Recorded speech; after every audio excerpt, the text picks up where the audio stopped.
Good day. Today I want to discuss about kids and home, how they learn grief reactions or even violent reactions.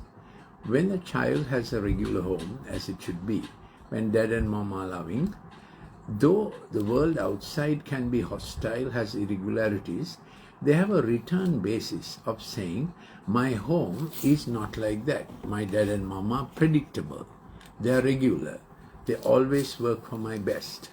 That's what a child should be growing with.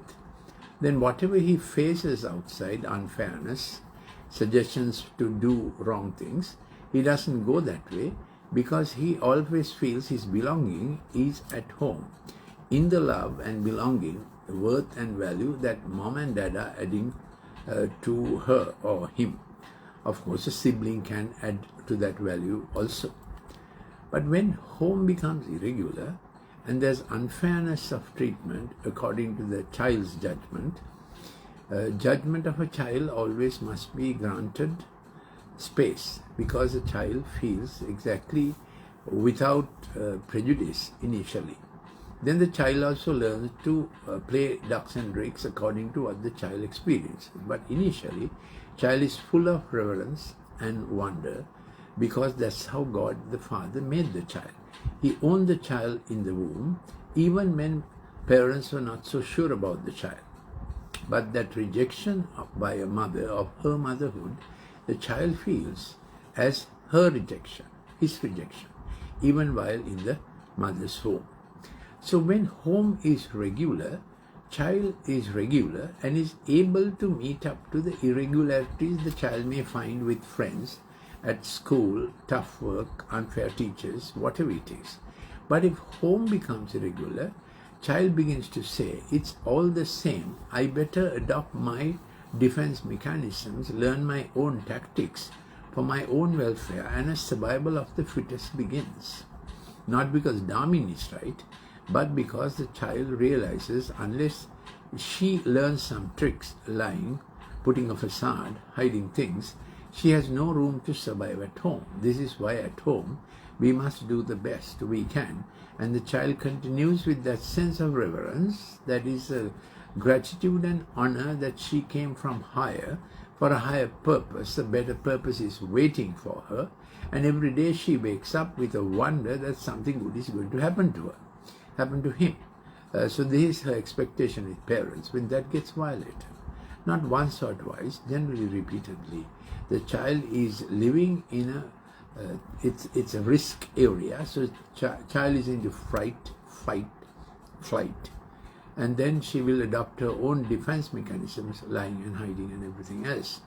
So we need to understand this, that parents also need the good shepherd for them to respond to the child the way the good shepherd responds. He picks up the fallen. When injury happens, he heals them. And when they are straying, he nudges them back into the right way.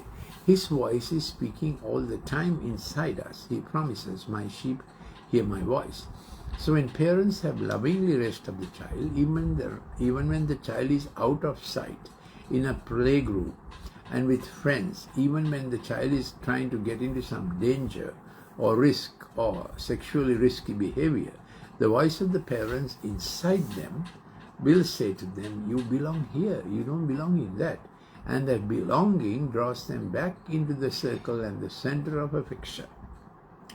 So COA is center of affection. That's what the child must get used to, a COA, a center of affection from mom and dad. If not increasingly, as we grow older, there are tits and bits of bites, shrapnel, wounds that we are accumulating, and we are putting them in a little cupboard. Little later, we are putting them initially in a locked cupboard, we think, then later in a locked room. Our bad experiences, the bad treatment we got, and the reactions we made, and somewhere down the line we say it's all over, I have just closed it up. But it's not closed up. It's the locked room syndrome, where the growl is still there, scowl is still there, howl is still there. Growl is when you have to be as tough as what it is around you. even to your parents sometimes, or sibling, or friends, or wherever. I'm not it's saying it's right, that's how it happens. Scowl is when you are protesting and you are just trying and seeing whether you can protect your territory. Howl is when you are saying, oh, it's all unfair, and so scowl, howl, growl. These three things go on in the children, and you have become an adult, and you have shut up that room thinking it's a past, but then it speaks to you. So many people, most people, have a room they locked up, but tentacles from that room, little cords from that room, come out and grab them. Not only that, in a time of trouble, provocation like some incident draws them back into the room. It's a yoke, it's a rod, it's an entanglement, it's a cord. Let's look at this phenomenon described for us